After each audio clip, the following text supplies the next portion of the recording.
matapos ang pag-aresto kay dating Pangulong Rodrigo Duterte. Sa kanyang post, sinabi ni Rica na nararapat na igalang ang mga taga-suporta ng dating Pangulo. Ngunit kasabay nito ay dapat din bigyan ng espasyo ang mga taong may ibang opinyon o oposisyon upang ipahayag ang kanilang mga pananaw. Ayon kay Rica, mahalaga ang respeto sa magkabilang panig.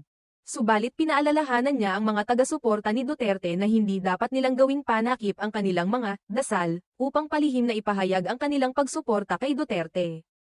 Pinuna ni Rica ang mga taga-suporta ng dating Pangulo na nagtatago sa likod ng dasal upang ipakita ang kanilang suporta, kahit na hindi nila ito hayagang isinusumpa. Ayon sa aktres, hindi naman sila nanalangin para sa mga biktima ng extrajudicial killings, EJK, noong panahon ng administrasyon ni Duterte. Respect for Duterte supporters. Respect for those who do not.